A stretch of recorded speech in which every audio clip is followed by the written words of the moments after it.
The Bliss Business Podcast, the show about empathy, connection, and consciousness in business. Today's episode is brought to you by Zero Company, your paid search, social media, and programmatic ad experts.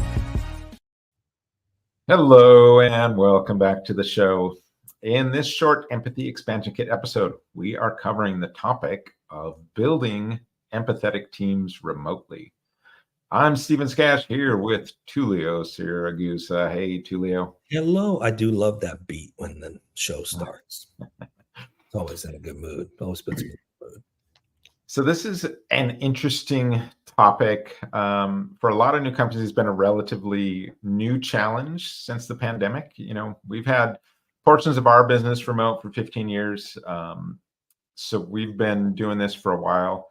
But with the pandemic, that changed everything for a lot of companies. And I think everyone could do a much better job. We're all trying to sort of figure this out. It's brought us into each other's homes to some extent, but it's also separated us in other ways, just, you know, not being around each other. So we're going to kind of dive into how do we build empathetic teams remotely. And I think the first thing is really to kind of promote a human first approach in all interactions. Promote connection. I mean, I say that a lot. This is what this podcast is a big part of it's about, is connection. So that can come in the many different ways that you interact, like in those staff meetings, right? Where everyone's getting together remotely. But before diving in, you know, to business, take a few moments, connect. Try and figure out things other than just the weather. We've talked about this in the past. There are other things going on in people's lives, and sometimes the weather, though, is seriously going on in their lives for sure.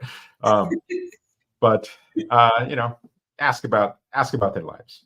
We did a whole episode on this too, very early on. We did, for sure. Go back if you want a full deep dive on that, how to get involved in those conversations. Genuinely, I mean, it's have curiosity. I think that's really kind of a key. So promoting those human first interactions, lead by example. So leaders, managers, you got to model those empathetic behaviors, you know, showing understanding during stressful times, sharing your experiences and struggles, actively supporting team members' growth and well-being. Tulio, I know this is a big topic for you. What comes to mind trying to get there with that human connection? It comes down to creating a safe space for vulnerability. And people think being vulnerable is a weakness, but it is the most powerful thing you could do if you model it correctly as a leader. If you can create a space where there's an opportunity to talk about either whether you made a mistake or you need support on something. So there's a few things that can help with this, right? One, you can encourage this concept of rose and thorn sharing. You know, I think of it as like every meeting should start with a little celebration. Like, talk about what you want to celebrate. What was a win for you last week? And it doesn't have to be a big win. It could just be something like that was meaningful to you personally. I had this win last week. So you start with a little celebration. It's like, this is my win.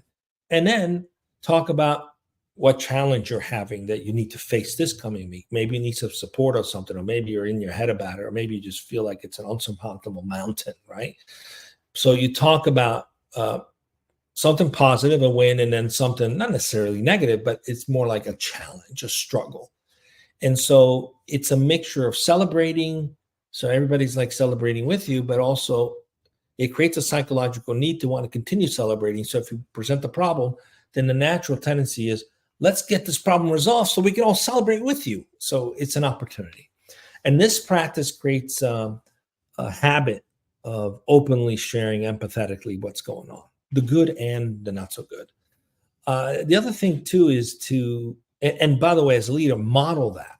Be the first to model that. So in a check-in, don't just let the entire team check in yourself too. Lead it, you know, set the example. Open door policy, we've talked about that. And it's a little different when it's virtual, right? Because it's remote. We're talking about how to do this remotely. So make it clear that any team members are welcome to reach out on any topic to anyone in the organization. This is an opportunity for whether it's you need personal or professional support, or you have established hours where your managers are available to listen. Just set it out. It's like, okay, I've set these hours in my day or my week where I'm available for, just come talk to me about anything you want. Just the same way you would stop by someone's office physically, you would know when to go in, the door's open. I've got slots on my calendar booked that way. It's like, hey, this is whatever you want to talk about.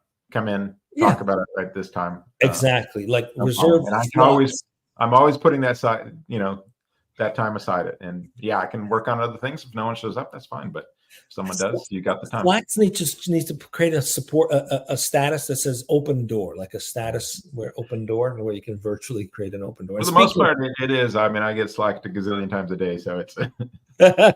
Well, and speaking of Slack, I mean, also you can leverage technology to stay connected, right? So we have the tendency to text and email, and even on Slack, we use a lot of text. I like to use at least voice more often than texting, but video is better, right? So sometimes if it's a group Slack, I'll use voice because it's more personal. It's like you're hearing my voice. It's not just some text with some dude in the background. It's actually a human being. You hear my voice. You can hear my tonality. You can hear my emotions, my intention. You're going to hear what I'm trying to say based on my feelings, not type. You're not going to, because typically we read based on what's going on in our own head, right?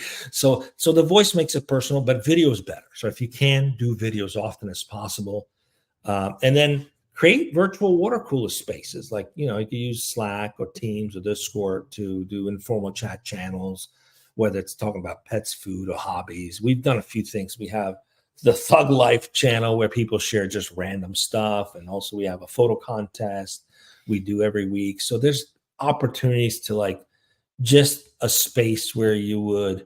We've got like virtual coffee break where you can just come in and we're actually changing the name of that. We just changed it to like storytelling. Yeah. So that, because that's what ends up happening is stories end up being told. And so if someone's got a story about something, it's a great way to kind of build those connections.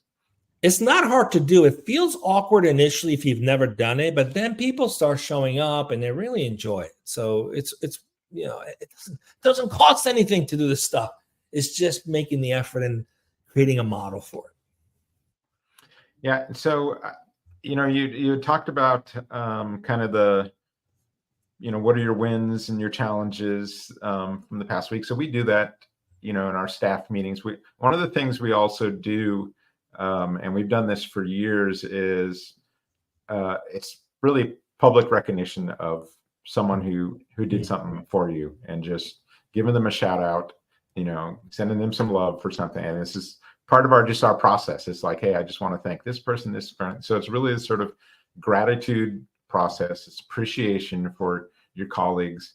And it's something that, like I said, we've been doing for years, and it's a very organic sort of thing.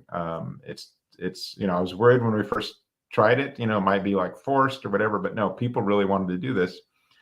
And then we also combine that with, when you've got like Slack, you can have like that sort of shout out channel in there where we have peer-to-peer giving. So, not only will it be like something in the staff meeting, but there are other opportunities, outside of the staff meetings where you can do that same sort of thing, and just, you send a peer-to-peer gift and just a thank you about, hey, thanks for helping me with blah, blah, blah. And so it's, again, another way to build this public recognition and build these connections with your employees, even though you could be, all the way across the planet, wherever you are.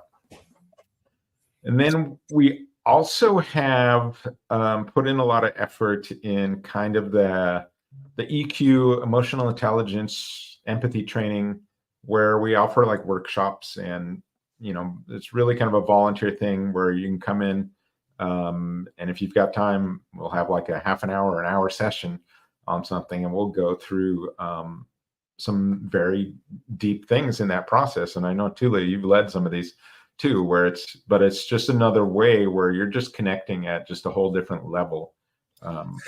And it wasn't like a one-time thing. Mine, I think, was 16 weeks long. And that was at the tail of another like 3-month long thing that we did on EQ. So it was like literally 6 months worth of ongoing training. And that's the key thing. Just don't do it once a year and like check it off. This is an ongoing opportunity. Yeah, it was ongoing. And like we had one that was like just once a month, it was like an hour long. And then we had 2 little like shorter versions where like you led, but it was this process that, yeah, like you said, over the course of 6 months or something, is some really good training that you can bring your staff together. So that's it for today's episode. Catch us again tomorrow as we are live with our guests. So join in, ask questions, and we will see you on the next Bliss Business Podcast.